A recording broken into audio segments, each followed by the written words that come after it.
अस्सलाम वालेकुम, welcome to next gen podcast with Mutiba. जी हाँ नाज़रीन, आज हमारे साथ एक ऐसी एस्ट्रोलॉजर मौजूद हैं जो सितारों की ज़ुबान समझती हैं।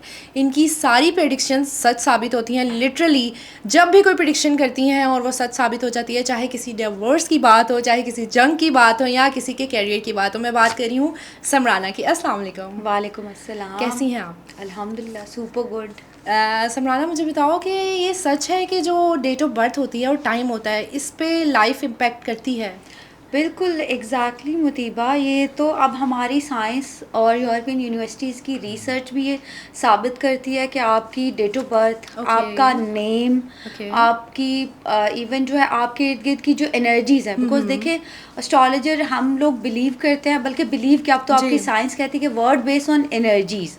तो आपके इर्द गिर्द की जितनी भी एनर्जीज़ हैं, जो वर्ड की एनर्जीज़ हैं, वो कनेक्ट करती हैं। और वो जब आप पैदा होते हो उस दिन से लेके एंड ऑफ द डेथ, जब आपका डेथ है, वहाँ तक आपके साथ ये एनर्जीज़ जो हैं आपके साथ रहती हैं और बिल्कुल आपकी पर्सनालिटी पे जो है वो 100% इम्पैक्ट करती हैं। अच्छा, तो क्या ये सच है कि ये बच्चा पैदाइशी लकी है और ये बच्चा पैदाइशी अनलकी है? नहीं, अच्छा ये बात थोड़ी फैब्रिकेटेड है और यू नो एशियंस हम बहुत सुपरस्टिशियस भी हैं और इन चीज़ों पे बड़ा बिलीव रखते हैं। लेकिन अच्छा साइंस इस पे बिल्कुल डिफरेंट ओपिनियन रखती है। जैसे लकी एंड लकी, मैं कभी ये बात भी नहीं करती कि आप सितारे सियारे आपको अमीर बना रहे हैं या कोई स्टोन जो है वो आप पहन लो तो आप करोड़पति मिलियनर बन जाओगे। मेरा ओपिनियन बहुत डिफरेंट होता है बाकी लोगों से। मैं हमेशा कहती हूँ आपको सितारे सियारे हाथ की लकीरें तब कॉम्प्लीमेंट करोगे जब आप खुद एफर्ट करोगे। आपकी एफर्ट नहीं है, कोई प्लैनेट जितना मर्जी अच्छा है कुछ नहीं कर सकेगा। आपकी अपनी एफर्ट। देखो, मैंने सिर्फ आपको प्रोवाइड करनी है गाइडलाइन। पास फेल होना टोटली अप टू यू कि आप कितनी एफर्ट करते हो। मतलब ऐसा नहीं है कि किसी के हाथ में अमीरी की लाइन है, पैसे की लाइन, और वो बैठ जाए कि मैं अमीर हो जाऊं। हाँ, मैं अमीर, ये पॉसिबल ही नहीं है कि आप जब तक आपका मैं तो आपको बता दूंगी, देखो ये फील्ड आपका नहीं है, ये फील्ड आपका है। फॉलो आपने करना है कि यार ये अब इन्होंने मुझे बता दिया, मैं इसको कितना अच्छे से जो है अडॉप्ट करता हूँ। अच्छा, सितारों के हिसाब से ऑल ओवर कौन सी 3 गलतियां हैं जो लोग करते हैं जिनसे उनकी लाइफ बिल्कुल डिस्ट्रॉय हो जाती है? देखिए, मैं तो आई थिंक मेरा स्टडी या नॉलेज इस बात पे बहुत है। अगर आप लॉ ऑफ अट्रैक्शन भी पढ़ेंगे तो जब भी आप नेगेटिविटी इनवाइट करोगे इमिडिएटली वर्क करेगी एंड 100% करेगी। पॉजिटिविटी थोड़ा स्लोली एंड ग्रेजुअली वर्क करती है। मैं कहती हूँ हफ्ते का हाल मत बताएं, खुदा के लिए जहनों को मत खराब करें। लोग फॉलो करते हैं? बिल्कुल करते हैं, 100% करते हैं। मुझे तो खुद डीएम्स आ रहे होते हैं कि बताएं। ना पूछें आप, ठीक है, क्यों आपको इतनी मतलब लोग पूछते हैं ड्यू टू चले कह सकते हैं ह्यूमन नेचर है, क्यूरियस हो जाते हैं पूछते। बट मेरा ओपिनियन ये है, इवन मेरी यूट्यूब कमाई भी इस चीज़ से हो सकते हैं, जो कि बड़े बड़े एस्ट्रोलॉजर कमा रहे हैं। लेकिन मैं बिल्कुल इस मामले में डिफरेंट। मैं बोलती हूँ मत देखो, मत किसी को आप कहें कि आपका एक्सीडेंट होगा, आपने उसके माइंड में इंजेक्ट कर दिया, नहीं भी होना होगा। मत किसी की डाइवोर्स प्रेडिक्ट करें। सिर्फ हम ये ज़रूर, मैं कहती हूँ कि कॉम्प्लिकेशंस आगे हो सकते हैं, आप खुद सॉर्ट आउट कर सकते हो। ठीक है, आपने नहीं ये कहना। ये सबसे बड़ी गलतियां जो कि आज की जनरेशन करती है और जो हमारे सो कॉल्ड एस्ट्रोलॉजर्स हैं, बड़े बड़े नाम नहीं लूँगी, वो ये लोग करें, प्लीज़ उनको फॉलो मत करें।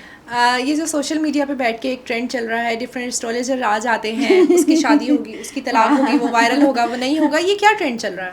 देखें, इसके पीछे एक प्रॉपर कैलकुलेशन होती है। जैसे हम बर्थ चार्ट टैली करते हैं, किसी भी जो है वो सोशल पर्सनालिटी या सोशल मीडिया इन्फ्लुएंसर की जब हमारे पास कैलकुलेशन आती है तो फिर वो ऑब्वियसली, क्योंकि देखिए ये कोई इल्म गायब नहीं है। ये आपको कि इल्म गायब है, बड़े लोग आके बड़ा ब्लंट क्वेश्चन करते हैं, आपके पास तो इल्म है। देखिए नहीं, हमारी कैलकुलेशन है, उसके अकॉर्डिंग हमने पूरा सॉर्ट आउट करना है, हमने वो मैटर्स देखने हैं, फिर कुछ प्रेडिक्ट करना है। जैसे अभी आपने कहा तलाक और उसके हवाले से, मैं बिल्कुल इसके अगेंस्ट हूँ। अगर कोई चीज़ ऐसी है भी तो मैं बड़े एक जो होता है तरतीब वाले अल्फाज में बताती हूँ, वार्निंग दे देती हूँ कि देखिए कॉम्प्लिकेशंस हो सकती हैं, आप संभाल लीजिएगा। दो कैंडिडेट्स पे डिपेंड करता है। बिल्कुल नहीं, क्योंकि वो मुझे खुदा ने वो लिमिट ही नहीं दी हुई कि मेरे पास ना वो इल्म है ना वो एबिलिटी है। मैंने सिर्फ आपको एक वार्निंग दे देनी है या गाइड कर देना। टोटली अप टू यू कि आप उसको कैसे जो है वो लेके चलते हैं। अच्छा, लोग पीछे चल पड़ते हैं ना, सोशल मीडिया पे कोई भी बैठा है और ये एस्ट्रोलॉजर है, मुझे बताएं कि हम कैसे ये बैलेंस करें कि ये बंदा ऑथेंटिक है और ये नहीं है? देखें, ये इस मामले में बिल्कुल मैं कुछ नहीं कह सकती कि ये बंदा ऑथेंटिक है ये नहीं। मैं आपको इतना बता सकती हूँ कि जितने एस्ट्रोलॉजर पामिस्ट पाकिस्तान में हैं इस टाइम पे, वो ज़ीरो नॉलेज के साथ है। बिकॉज मेरी सबके साथ मुलाकात हुई है। देखें, इस बात को माइंड ना कीजिएगा, क्योंकि आई डोंट नो, शायद मैंने बहुत स्टडी किया है या मेरा बहुत नॉलेज है, लेकिन ये लोग जो हैं वो या तो पैसे कमाने के लिए, क्योंकि बहुत सारी शिकायतें भी मेरे पास आती हैं कि हमें सही से गाइड नहीं किया जा रहा, हमें सही से बताया नहीं जा रहा, तो ज़ीरो नॉलेज के साथ है। अब तो वो काम पड़ा हुआ, इट पुट्टो तो एस्ट्रोलॉजर है, इट पुट्टो तो पामिस्ट बैठा हुआ है, तो ये बहुत मुश्किल है। और आप लोग ही फेमस करते हो ऐसे लोगों को, तो मीडिया से भी थोड़ी शिकायत रहती है मेरी कि प्लीज़ पढ़े लिखे लोगों को बुलाओ, ताकि जो है वो सही लोगों के पास जो है वो जाके अपने प्रॉब्लम्स जो है वो शेयर करें। अच्छा, ये एस्ट्रोलॉजर के साथ साथ अब एस्ट्रोलॉजर के उसमें ना सेक्शंस बढ़ गए हैं, जिन्नात का इल्म भी ऐड हो गया है। वो एस्ट्रोलॉजर भी हैं, न्यूमरोलॉजी भी जानते हैं और साथ साथ जिन्नात का इल्म भी। ये क्या है? पता नहीं मुझे, मैं तो मेरे ख्याल से 7-8 साल में मुझे इतना मेरी स्टडी है relevant to all the psychic reading, और वो उस हिसाब से। बाकी मुझे और लोगों का नहीं पता, क्योंकि astrology is something very else. और जो ये जिन्नात वाला जो है या साइकिक रीडर्स, वो है ही बिल्कुल मुझे आप। अच्छा, मैं आपको बताऊँ, आप किसी से मीनिंग पूछिएगा कि what is the meaning of psychic reading, जो कि अभी बने हुए हैं सो कॉल्ड हमारे एस्ट्रोलॉजर, नहीं पता होगा किसी को। ये तो एक पढ़ी लिखी टर्म है, ठीक है, जिसमें हम लोग वेरीफाई करते हैं कि patient been through from the psychological issues, और वाकई उसको जिन्नात या जिन वगैरह है या कोई जादू उस पे है। ठीक है, ये हमारे पास we have the lot of parameters, हमारे पास इक्विपमेंट्स होते हैं, हम क्वेश्चंस करते हैं डिफरेंट, उससे हम फिर जो है पता करते हैं, पता कर सकते हैं। बिल्कुल, हाँ, पता कर सकते हो कि वाकई है, और वो उसके लिए स्टडी है आपकी। ठीक है, और प्रॉपर स्टडी है, ये नहीं कि कोई आलिम बैठ के, कोई मौलवी बैठ के, कोई एस्ट्रोलॉजर बैठ के, प्रॉपर स्टडी जो करके हैं। बिकॉज साइकिक रीडिंग जो करते हैं वो रूहों से कनेक्ट करते हैं, उसमें 90% जो है वो जान जाने का खतरा होता है, क्योंकि आपने दूसरे वर्ल्ड के साथ कहा। मैं प्रैक्टिस नहीं करती, मैंने स्टडी है, बट मैं इसको प्रैक्टिस नहीं करती, क्योंकि वैसे भी हमारा मजहब भी इजाजत नहीं देता। बिल्कुल ऐसे। अच्छा, सोशल मीडिया पे बहुत ज़्यादा ट्रेंड्स होते हैं, मॉर्निंग शोज में डिफरेंट में जिन्नात भी निकाले जा रहे हैं, और लोगों की काफ़ी कंट्रोवर्सीज भी छिड़ी जा रही हैं। अभी रिसेंटली फिजा अली के शो में डॉक्टर नबीहा का एक बहुत ज़्यादा इशू, उनके जिन निकाले हैं, नहीं जिन्नात काइंड ऑफ उनके जिन ही निकाले हैं। जिन किसके निकले हैं ये हमें समझ नहीं आई। अच्छा। तो यही मैं आपसे पूछना चाह रही हूँ कि क्या जिन निकलेगा उसमें से जो सारा। अच्छा, मैं आपको एक चीज़ बता दूँ, ये जितनी भी चीज़ें सोशल मीडिया पे करती हैं, एनर्जीज बहुत स्मार्ट होती हैं। कोई जिन आपके मेरे पॉडकास्ट इतनी लाइट इतने बंदों में नहीं आएगा। ये मैं आपको रिटर्न में दे देती हूँ, सब बकवास है, अपना जो है वो व्यूज बेच रहे हैं, या फिर वो कुछ भी ऐसे नहीं। बिकॉज मुझे ऑफर हुई हैं, मुझे बड़े प्लेटफॉर्म पे ऑफर हुए हैं कि हम लाइटें बंद कर देंगे, हम ये, तो आप कह देना जिन्न आ गया। तो मैंने उनको बड़ा जो है वो क्लियरली बोला कि सॉरी, ये मैं नहीं कर सकती। ठीक है, ये बड़े बड़े चैनल्स, हाँ बिल्कुल, ये बड़े चैनल्स में मेरे साथ मुझे कहा गया है प्रॉपर्ली कि हम ये इस तरह का ड्रामा क्रिएट करेंगे। मैंने कहा देखें, नहीं, जो मेरा फील्ड है, लोग मेरे पे ट्रस्ट कर रहे हैं, लोग मेरे पास आते हैं, अपनी प्रॉब्लम्स लेके आते हैं, मैं उनको जो रियल सोल्यूशन है वो दूंगी। और जिन कोई चुड़ैलें इतनी वैली बैठी हुई हैं, मतलब कि पॉडकास्ट में आ जाएंगी, टीवी पे आ जाएंगी, एनर्जीज इतनी स्मार्ट है ना, वो कभी भी नहीं है। ये तो आप मतलब ये पेपर पे मैं आपको लिख के देती हूँ कि ये सब ड्रामेबाजी। अच्छा, आप डिफरेंट चैनल्स पे जाती हैं, आपको कहाँ की वाइब ज़्यादा डेंजरस लगती है? डेंजरस लगती है। अच्छा, जहाँ पे जो नेगेटिव एनर्जीज का जिक्र होता है ना, मोस्टली जहाँ पे जिन्नात वाले पॉडकास्ट वगैरह होते हैं, वहाँ पे लाइक 80% चांसेस होते हैं कि ये चीज़ें इर्द गिर्द रहती हैं। तो वहाँ पे थोड़ी मतलब इस तरह की वाइब आती है आपको थोड़ा सा।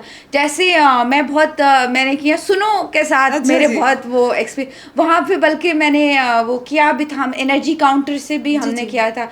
तो वहाँ पे मुझे लगता था काफ़ी सारी एनर्जीज उस स्टूडियो में मतलब फील होता है आपको, मतलब सुनो में इस तरह के, क्योंकि हम तो एनर्जी काउंट करते हैं ना, तो लाइक वहाँ पे वाइब आती थी कि देयर इज समथिंग है, और वो बहुत बड़ा डार्क सा प्लेस है। अच्छा जी। अच्छा, मुझे बताएं डॉक्टर नबीहा का फ्यूचर क्या देख रही हैं आप, जो उनकी कंट्रोवर्सी चल रही है? डॉक्टर नबीहा का फ्यूचर देखो, मैं फिर ये कहती हूँ कि मैं ना इस पे नहीं करती, क्योंकि एक तो ये बड़ी एक बुरी चीज़ है कि आप किसी की पर्सनल लाइफ को हिट करो। मैं कभी डाइवोर्स का इस तरह का नहीं वो करती, लेकिन इनकी जो शादी की डेट्स हैं वो फिर भी अंडर डेंजर आती हैं। तो मुझे नहीं लगता कि इनके मामलात कोई अच्छे से सॉर्ट आउट हो जाएंगे।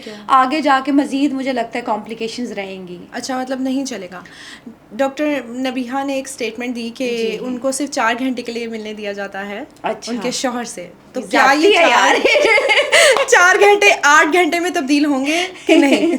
मुझे लगता है ये 4 घंटे ही रहेंगे, या 8 घंटों में चेंज नहीं होने वाला, और आगे जाके मजीद कॉम्प्लिकेशंस उनकी लाइफ में, मतलब 8 की जगह 2 घंटे हो जाएंगे। लगता है ऐसा है कि कॉम्प्लिकेशंस रहेंगी। ये रिश्ता थोड़ा मुझे मुश्किल लगता है। ठीक हो गया। अच्छा, मुझे बताएं कि फ़िज़ा अली बहुत वायरल रहती हैं शोज़ में। अच्छा, फ़िज़ा अली का डेट ऑफ बर्थ क्या? अच्छा वैसे मैंने उनको टैलेंट नहीं किया हुआ फ़िज़ा साहिबा को, लेकिन अगर फेस रीडिंग का थोड़ी सी कैलकुलेशन मैं करूं तो फ़िज़ा काफ़ी स्मार्ट है और उनको पता है कि मुझे किस तरह से जो है वो रहना है। ठीक है। और वो मेरे ख्याल से बहुत अच्छी ड्रामा क्वीन का खिताब अगर देखें तो she is very good drama queen, और आगे जाके भी मुझे लगता है कि वो ऐसे ही बनी रहेंगी। अच्छा, वो उन्होंने एक कैरेक्टर अपनाया बिल्कुल, वो जो है ना वो ड्रामा क्वीन वाला खिताब जो है वो बिल्कुल उनके पास जाएगा, और वो आगे भी इस तरह की चीज़ें कंटिन्यू रखेंगी। अच्छा, फ़िज़ा अली और मिशी खान का एक बड़ा लड़ाई चल रही है सोशल मीडिया के ऊपर। वो एक वीडियो डालती हैं, वो एक वीडियो डालती हैं, तो ये लड़ाई कहाँ तक जाएगी? अच्छा, ये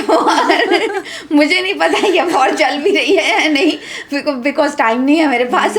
खैर, अगर ये वॉर चल रही है तो अगर मैं देखूं तो ज़्यादा इसमें जो है वो स्मार्ट और सक्सेसफुल तरीके से जो फेम गेन करेंगी वो फ़िज़ा ज़्यादा इस मामले में गेन कर सकती हैं। जीत विक्ट्री लगता है उनके ज़्यादा चांसेस हैं।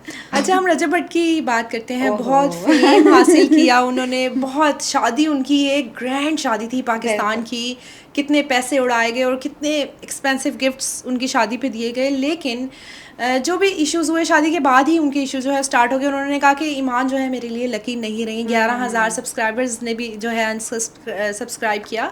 लाला रुख ने जो एस्ट्रोलॉजर हैं उन्होंने ये कहा कि इनकी डाइवोर्स हो जाएगी। अच्छा, तो आपको क्या लगता है कि इन दोनों का रिश्ता ईमान और रजब का बचेगा कि नहीं बचेगा? लाला रुख ने और बाकी जितने भी फेमस एस्ट्रोलॉजर हैं उन्हें फुल एडवांटेज उठाया है, बिकॉज ये प्रेडिक्शन किसी ने भी नहीं की थी। इवन जब रजब भट्ट साहब की शादी भी नहीं थी ना, आप यूट्यूब पे जाएं, आप सर्च करेंगे ना तो डिजिटल प्लेटफॉर्म पे डिफरेंट पे मेरे पास इनका बर्थ चार्ट आया था।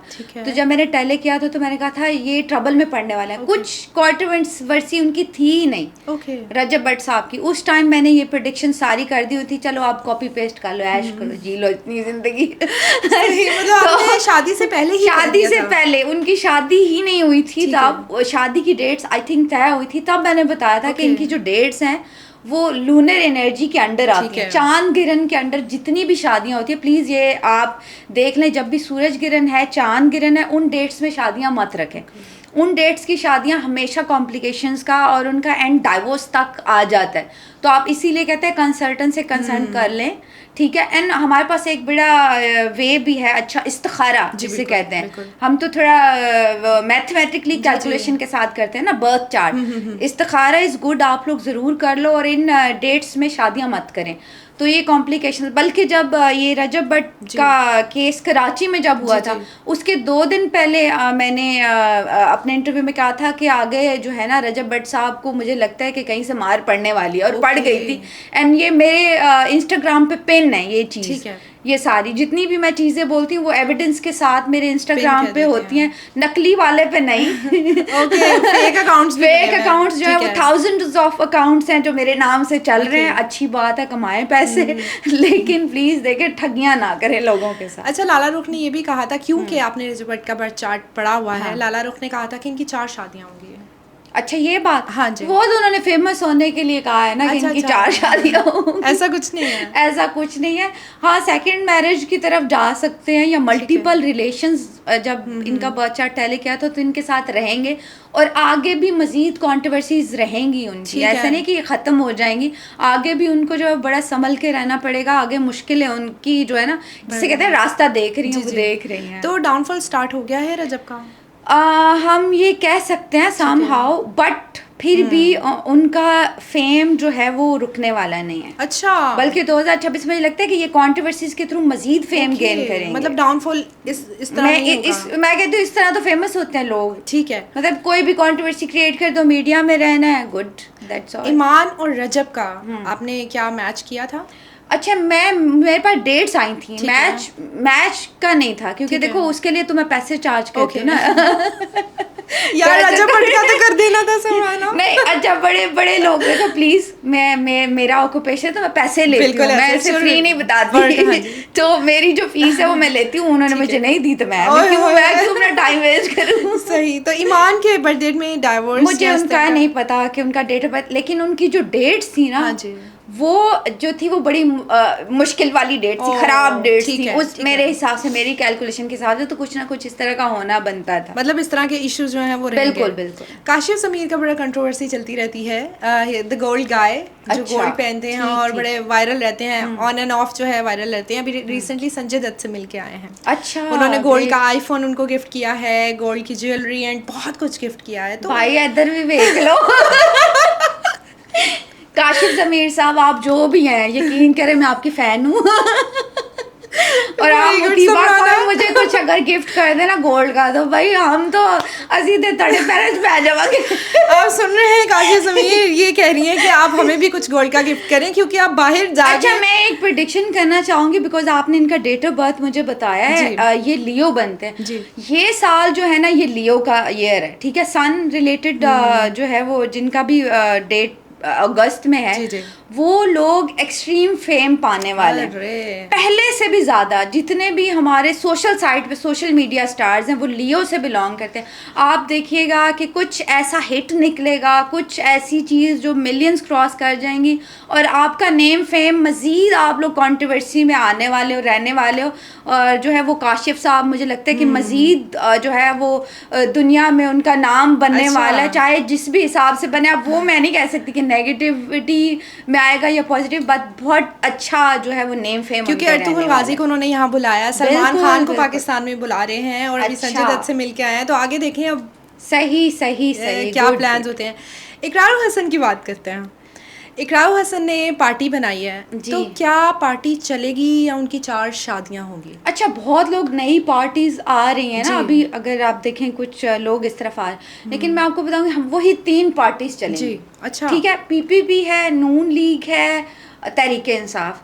इनके अलावा मुझे नहीं लगता कि आगे कोई अगर सर्वाइवल करेगा ना 2027 में भी कोई ऐसी चीज़ निकल के आ जाए जो सर्वाइव कर जाए। अभी इनको कोई अच्छी खुशखबरी मतलब जो इतनी सारी पार्टीज बन रही है, जवाद अहमद की पार्टी है, इकरार हसन की है, अभी नहीं, मेरे कोई चांस नहीं अभी कोई चांस नहीं। तो फिर हम शादियों की तरफ आ जाते हैं। क्या उनकी जो शादी होगी? 3 तो हो चुकी हैं। इकरार साहब की, देखें बिल्कुल मैं इजाजत दे दी, मजहब इजाजत देता है, करें अगर आप अफोर्ड कर सकते, 5 कर लो, 4 कर लो, मुझे कोई एतराज नहीं है। I need your prediction.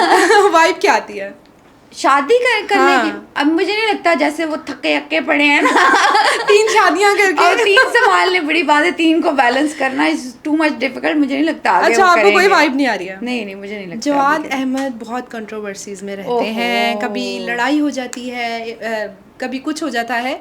तो आप मुझे बताएं आगे डाउनफॉल है या उनकी पार्टी ग्रो करेगी? मुझे नहीं लगता कि इनकी पार्टी कोई अच्छा नेम फेम कमाएगी या कुछ इस तरह से बड़ा नाम उनका होगा। बस जिस तरह से चल रहे हैं इसी तरह से इनका चलेगा। इतना अग्रेसिव क्यों हो जाता है? मुझे डेट ऑफ बर्थ क्या है इनका, कुछ अगर डेट ऑफ बर्थ या कुछ अगर कैलकुलेशन, जब अगर पिक्चर भी सामने हो तो फिर हम वो देख के कुछ बता सकते हैं कि मोस्टली इस तरह के लोग जो होते हैं वो बड़े एग्रेसिव रहते हैं। अगर फेस रीडिंग इनकी की जाए तो ब्लंट होता है, कुछ भी बोल देते हैं। और फिर मैं भी ऐसे लोगों को पता भी होता है कि किस तरह हमने जो है वो स्क्रीन पे रहना है। ठीक है, ये भी एक बड़ा ट्रिक होता है जो कि अब हम लोग तो जान गए हैं ना। तो क्या है 29/1984। अच्छा, मई, ठीक है। ये देखें जो मई की जितनी भी बॉर्न होंगी ना वो एक्सट्रीमली स्टबर्न होते हैं। इतनी जिद उनके अंदर, मतलब एक्सट्रीमिस्ट ये लोग होते हैं। इनका बैलेंस नहीं होता लाइफ में कभी। जो भी चीज करेंगे ना वो एक्सट्रीम लेवल पे करेंगे, तो उनका बर्थ ही ऐसा है कि वो मतलब बैलेंस नहीं रहेगा उनकी लाइफ में कभी भी। वो कभी भी थप्पड़ किसी को मार सकते हैं, कभी भी किसी को डांट सकते हैं, कभी भी किसी का गिरबान पकड़ लेंगे। तो आप सरप्राइज नहीं होना क्योंकि ये चलता रहेगा। अच्छा समराना, मैं उनके पॉडकास्ट में गई थी, मैंने उनके साथ पॉडकास्ट किया, मेरा ऐसा कोई एक्सपीरियंस नहीं रहा। अच्छा, ही स्वीट, मतलब जो दिखाया जाता है इमेज उससे बिल्कुल ऑपोजिट थे वो कहते हैं कि जो एंकर्स हैं ना, ये मुझे गुस्सा दिला देते हैं, ये कुछ ऐसी बात कर देते हैं जिस वजह से मुझे गुस्सा देखिए आ अच्छा, जाता है। एंकर्स भी बड़े स्मार्ट होते हैं, उनको पता है कि इसका ट्रिगर पॉइंट क्या है, तो वहां पे वो ट्रिगर कर देंगे, लेकिन जो सही बात नहीं है, देखिए ऐसे मत करें, शरीफ बंदा है वो बेचारा। गाने इतने अच्छे गाए हुए हैं यार।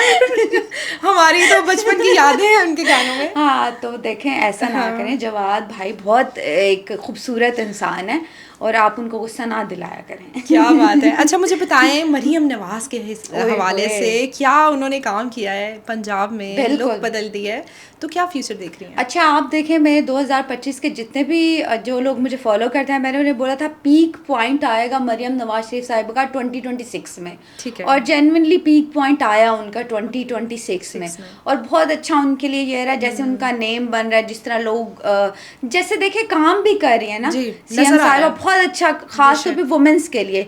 बेशक वो कहते हैं कि हमारा इख्तिलाफ हो सकता है as a politician, but as a women she is like damn, Sahira हैं वो, बिल्कुल जादूगर नहीं लगती हैं, और बहुत अच्छा काम करी है, अप्रिशिएट करना चाहिए। आगे जाके मजीद नेम फेम मुझे तो उनका लगता है, मतलब वो एक पोजीशन बिल्कुल आगे उनका फेम बढ़ता ही जाएगा। ये कोई वो जो दूसरी पार्टीज आ रही हैं, अपोजिट पार्टीज हैं, वो कह रही हैं कुछ उनको कुछ नहीं होने वाला, कोई फर्क नहीं पड़ना बरकरार। अच्छा, जंग के बारे में आपने प्रेडिक्शन की थी, तो क्या नजर आ रहा है आपको आगे? देखें मैं तो बल्कि ये कहूँगी पाकिस्तान के लिए भी आगे कॉम्प्लिकेशंस होंगी मज़ीद, इंडिया साइड से, पड़ोसी साइड से हम लोग भी इस चीज़ में इन्वॉल्व होने वाले हैं। बल्कि अगर अलार्मिंग ये मंथ के बाद आगे अलार्मिंग सिचुएशंस हमारे लिए हैं, बट फिर भी अल्हम्दुलिल्लाह हम इतनी अच्छी स्ट्रॉन्ग पोजीशन में है कि इस दफ़ा को 20-30 ड्रोन हम इजीली गिरा लेंगे। तो जो भी साजिशें हो रही हैं ना, आगे जाके कॉम्प्लिकेशंस आ सकती हैं बॉर्डर्स पे, पाकिस्तान के बॉर्डर्स पे, हमें अलर्ट रहना चाहिए। लेकिन ये है कि हम survive we are very good survivor in very safe zone.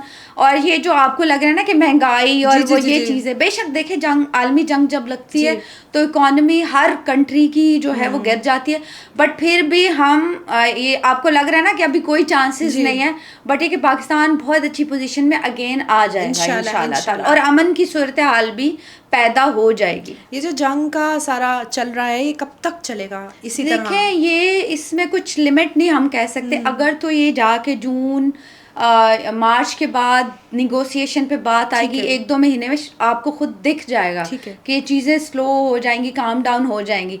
अगर तो ये चीज़ें, बट ये कुछ टाइम के लिए, मैं तो इसको कहती हूँ ये आलमी जंग की तरफ ना हम बिल्कुल ट्रैक होते जा रहे हैं, तो ये चीज़ें आगे बढ़ती हुई नज़र आएंगी आपको डिफरेंट जगह पे, बट अमन की सूरत हाल हो जाएगी इंशाल्लाह।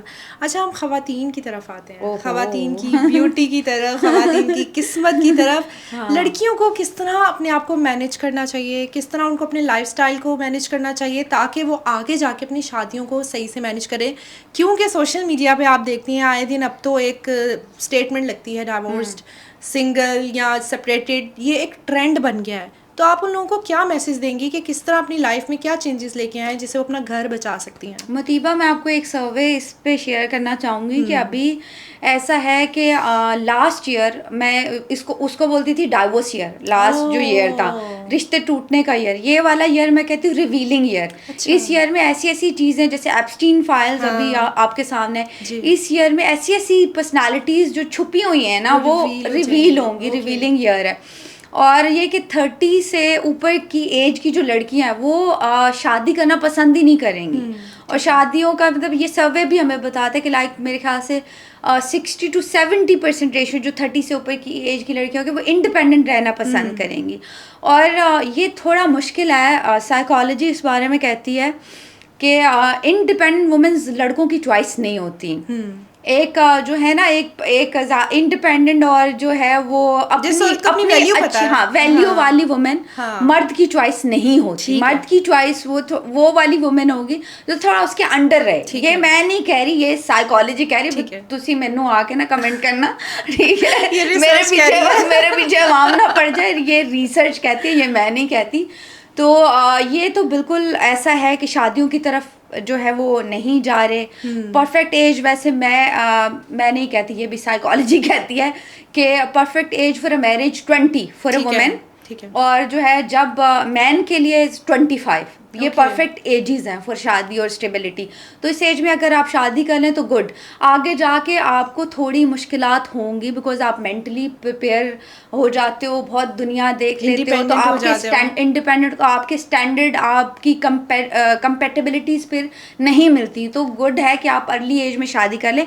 एंड शादी इज़ वेरी नेसेसरी। मैं बिल्कुल अगेंस्ट नहीं हूँ इस चीज़ के, शादी करें, वो बिल्कुल ज़रूरत है, हमारी नेसेसिटी है कि आप शादी करें और बिल्कुल शादी की तरफ जाना चाहिए। आपने कहा कि 20s में हो जानी चाहिए, तो ये भी तो कहा जा रहा है कि 30s is a new 20s। 30s new 20s, ठीक है। अब वो आप देखे ना, स्विच हो गया है कि 30 जो है वो न्यू 20 है, तो जो 40 है वो न्यू 30 है। हाँ। तो वो कंसीडर कर रहे हैं ना कि अब हम 30 में आ गए हैं, तो हमारी जो है शादी की 30, 20, 40s naughty. 30, 20, 40s naughty. Very nice. देखें, जब आपको कंफर्टेबल लगता है, जब आपको लगता है कि आप कमिटमेंट की तरफ जा रहे हो, जब आपका वो कंफर्ट जोन बन गया है, आपकी कंपेटेबिलिटी किसी के साथ बैठ रही है, तो definitely you should go for a marriage. आपके लिए वही एज परफेक्ट एज है शादी की, जब आप रेडी हैं। बिल्कुल ऐसे ही आप मुझे बताई थी, आपने रियल पर्ल्स पहने हुए हैं। हाँ। क्या रीजन है? क्या रीज़न है? हाँ। अच्छा, रियल पर्ल जब भी आप पहनते हो, अच्छा जब भी मून साइन वीक होते हैं ना, आप इमोशनली जब आप बहुत वीक हो और आप अपना कॉन्फिडेंट बूस्ट करना चाहते हो, तो फिर पर्ल एक स्टोन है। अच्छा, जब भी आपने कोई स्टोन पहनना है ना, तो आपने क्या करना है, स्टोन इस तरह से पहनना है कि वो आपकी स्किन को टच करे। ठीक है। स्टोन कोई आपको करोड़पति नहीं बनाएंगे, कोई आपको रातों रात अमीर नहीं बनाएंगे। स्टोन बस आपको अच्छी एनर्जीज, क्योंकि देखिए हमारे अंबिया किराम, हमारे स्पिरिचुअल हीलर, सब ने स्टोन पहने हैं। ठीक है। सिर्फ 2 फिंगर्स में स्टोन आप पहनोगे, ज्यादा स्टोन पहनना यहूदियों की रिवायत है। कोई ऐसे पहनते ना, समझ जाए वो एस्ट्रोलॉजर हमारे पहनते ना, यहूदियों की रिवायत, यहूदियों ना पहनो, 2 उंगलियों में पहनते। और स्टोन इस तरह से पहनना है कि स्किन को टच करे तो एनर्जीज देगा, वरना एनर्जीज नहीं देगा। वो जो नीचे से प्लेट लगवा लेते हैं, पर्ल बहुत आपको इमोशनली बैलेंस करता है। पर्ल उनके लिए है जो they might be been through from the anxiety, depression, जिनका कॉन्फिडेंस लेवल थोड़ा कम है, जो बात बात पे रो पड़ते हैं। पर्ल स्टोन पहनो, आप 10 दिन में देखिएगा कितना अच्छा बैलेंस आएगा। अच्छा, वो लोग क्या पहने जो बात बात पे रुला देते हैं? ओए होए जूतों का हार। मैं अगली बार कुछ करने लगी थी, अपनी मैं करूंगी, मैं किसी का नाम लेने लगी थी समराना। अब मैं थोड़ी देर बाद लूंगी, वरना वो माइंड कर जाएंगे। अच्छा, तुम लो भाई, तुम लो ना। मैं तो ऐसे लोग जो दलाल है ना, लोगों उनको कोई स्टोरी काम नहीं करता, उन्होंने जुतियां दा हार। यार मत बोलो, मेरे हाथदारी की बात करने वाली थी। अच्छा समराना, एक सोशल मीडिया पे कंट्रोवर्सीज तो बहुत ज़्यादा चलती रहती हैं, लेकिन रेहान तारिक की स्पेशली ना, जो बंदा उनके शो में आता है फेमस तो हो जाता है, लेकिन कहते हैं सब कि वो बड़ा जलील कर देते हैं, बड़ा इंसल्ट कर देते हैं अगले गेस्ट को।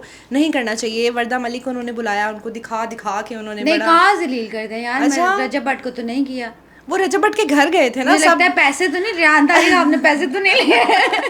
वही ना, लोग कमेंट में कह रहे हैं वहाँ पे तो इन्होंने उनका कोई खाता नहीं खोला। ऐसा क्यों? ये अच्छी बात नहीं है। देखें, जब आपने जलील करना सारे करो ना, मतलब ये नहीं कि एक बंदा फिर उसको आप ना करो कर दिया। हाँ, और खास तौर पे देखें वुमेन्स के बारे में तो उन्होंने काफी जलील किया है लड़कियों को। तो अब मेरे ख्याल से जब रजब भट्ट की बात आई है, तो फिर रजब भट्ट मुझे लगता है घर से इनको ना निकाले, ये खतरा था। मुझे तो ये लगता है कैमरा के पीछे उसको हाँ, डिजिटल तवाइफ भी कहा गया शो में। जो है फिर इस हिसाब से अगर रजब भट्ट का आप देखें तो उनकी बहुत वीडियोस इस तरह की वायरल हैं, जो कि बिल्कुल क्या कहें, एथिकली भी बड़ी रॉन्ग है और इस तरह की। और मैं बड़ी सरप्राइज हूँ कि रेहान तारिक जैसा बोल्ड और जो है बंदा, उसने रजब भट्ट को कुछ बिल्कुल नहीं कहा। डाउन थे, बिल्कुल आवाज भी धीमी थी उनकी। बिल्कुल ऐसा तो नहीं होगा कि ऐसा तो नहीं कैमरास के पीछे ढेर सारे गार्ड्स खड़े हुए? मुझे लग रहा था कि मैं आपको बताऊं, ये जो अभी कुछ डक्की भाई वाला भी रिवील हुआ था ना, पीछे कुछ लोग खड़े इस तरह से गन्स लेके खड़े हुए थे कुछ लोग। मेरे पास ये सीक्रेट वीडियो एक आई है, मैं आपको दे के जाऊंगी। इस तरह से रेहान भाई के सर से ना बंदूक, कैमरे 4-5 लोग खड़े थे, इधर तूने कुछ गड़बड़ की, तुझे बेटा हम उठा के फेंकेंगे। बस इसके भी रिवील वीडियो का बहुत। लेकिन देखें, ये जाती है कि आप फिर सबको एक, या तो सबको जलील करना है, सबको करो। अगर नहीं करना तो एक बंदे को कोई कंपनसेट ना करे। जो जलील होने वाला बंदा था इस टाइम पे, उसको तो आप करें ना जलील, जो कि देखे बीइंग अ वुमेन इवन हमारी जो है वो सिंपैथीज भी बिल्कुल ईमान ऐसे के है। साथ कहीं ना कहीं जाती हैं, हम रिलेट करते हैं। और कहा जाता है कि रेहान तारिक ने फुप्पी का रोल अदा किया। अच्छी बात है ना। उनकी वजह से दोनों में लड़ाई हुई है। बिल्कुल, रिश्ते देखें, वही बात मैं कहती हूँ कि रिश्ते बिगाड़ना वाले जो हैं वो ज़्यादा हैं बजाय ये कि वो बचाने वालों में से। इनका रोल ये होना चाहिए था कि वो इस टाइम पे कुछ जो है वो सुलह की तरफ जाते या कुछ इस तरह, तो हमें ज़्यादा अच्छा लगता, हमारी और रिस्पेक्ट आरटीएस आर्मी की जो है वो बढ़ जाती। लेकिन अभी जिस तरह का मेरे ख्याल से रिएक्ट किया तो कौम का मैं देख रही हूँ गम गुस्सा बनता भी है। रेहान साहब देखें, सबको जलील करें, हम चाहते हैं आप पूरी दुनिया को लोग डरते हैं उनके शो में जाने के लिए। मैं खुद डरती हूँ, मैं खुद बहुत डरती हूँ। अच्छा, अगर कभी बुलाएंगे जाएंगी? बिल्कुल बिल्कुल, मैं जाऊंगी। जाएंगी? और मैं बिल्कुल उनको ये दावा भी करती हूँ कि मेरे ख्याल से अगर वो जो भी क्वेश्चन करेंगे मैं उनको जो है वो भरपूर तरीके से जवाब दूंगी। क्या बात है। और 100% लोग खुश होंगे कि कोई जवाब देने वाला, कोई पढ़ा लिखा इंसान बुलाया है और उसने जवाब दिया। ओपन चैलेंज है समराना का जी। समराना तैयार होके आएंगी। बिल्कुल 100%। फ्यूचर क्या देख रही है रेहान तारिक का? आगे अगर देखें तो मैंने लास्ट इंटरव्यू में भी बोला था, उनके लिए कुछ खिचड़ी, कुछ इस तरह की साजिशें बन रही हैं। और उनको जो है वो मेरी तरफ से तो ओपन वार्निंग है कि वो जो है वो थोड़ा सा इन चीज़ों को लेके केयरफुल रहें, क्योंकि कुछ चीज़ें जो हैं वो उनके अगेंस्ट होने वाली हैं। बिल्कुल बिल्कुल, फ्यूचर में जाके चीज़ें उनके अगेंस्ट आपको नजर आएंगी। अच्छा, एक सेगमेंट हम एंड पे करते हैं। इनका आपने फ्यूचर बताना, मैं 2 नाम लूंगी और दोनों में से बताना है कि किसका ब्राइट है। ये तो मुश्किल है, ये तो तुम वो कर रही हो कि एक ही जगह पे जो है वो इमरान खान साहब और शहबाज शरीफ खड़े हैं तो किसके साथ जाना पसंद करेंगे? ऐसा ही कुछ है, मुश्किल में डालने वाली हूँ मैं आपको। हाँ। अच्छा, मुझे सबसे पहले बताएं, जवाद अहमद या इब्रार हक? इब्रार। अच्छा जी, और क्या रीज़न है? इब्रार जो है वो अच्छे से डील कर लेते हैं और उनका नेचर थोड़ा काम है, तो वो चीज़ों को ज़्यादा अच्छे से डील कर सकते हैं। इस वजह से उनका फ्यूचर जो है बिल्कुल ज़्यादा मुझे अच्छा लगता है। फिजा अली या रेहान तारिक? ये तो दोनों ही ऐसे बंदे हैं कि दोनों का फ्यूचर आगे जाके जो है ज़्यादा मुझे लगता है कि दोनों को ही खतरे और कॉम्प्लिकेशंस में आगे जाके पड़ने वाले हैं, बट दोनों ही फेम में रहने वाले हैं। दोनों का फेम कम नहीं होगा, आने वाले वक्तों में ज़्यादा होता जाएगा। अच्छा जी। अच्छा, रजब भट्ट या डकी भाई?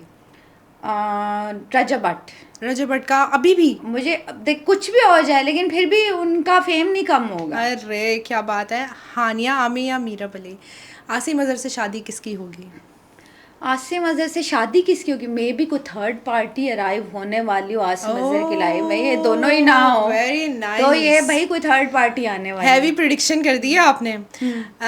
एक और फिजा अली के साथ जो है मिशी खान, इनका बताएं। मिशी खान साहिबा वो ऐसे ही रहेंगी जैसे वो चल रही है, वो स्मूथली चलती रहेंगी। अच्छा है, हमें अच्छी चीज़ें देखने को मिल जाती है, मज़ा आता है। ठीक है, कंट्रोवर्सीज अच्छी रहती है, मज़ा आता है यार। अच्छा समराना, आपने इतने सारे लोगों के बारे में प्रेडिक्शंस की हैं और वो सच साबित हुई हैं, चाहे ईरान की जंग के बारे में हो या डिफरेंट। मेरे बारे में क्या प्रेडिक्शन करोगे? आपके बारे में क्या? अच्छा जी, आपके बारे में ये प्रेडिक्ट कर सकती हूँ कि आपकी अगर शादी में देखूँ तो ज़्यादा मुझे पॉसिबिलिटी नज़र आती है 2027 में। ओके, ठीक है। एंड अगर आपका मैं फेम देखूं तो कोई बहुत अच्छा बूस्ट आपकी लाइफ में आएगा, जो कि मेरे ख्याल से मिलियन या कुछ इस तरह से क्रॉस आपकी चीज़ें करेंगी। एंड अगर आप कमिटमेंट की तरफ जाओगे इन 2027 तो आपके हस्बैंड काफ़ी रिच होंगे, मे बी सोशल मीडिया से कनेक्ट हो या किसी बिजनेस के एरिया से हो, और आपकी शादी बहुत अच्छी स्मूथ चलेगी इंशाल्लाह। Thank you so much for your time, बहुत अच्छा लगा और बहुत मज़ा आया, इतनी सारी हम लोगों ने बातें की। Thank you so much. Thank you ji.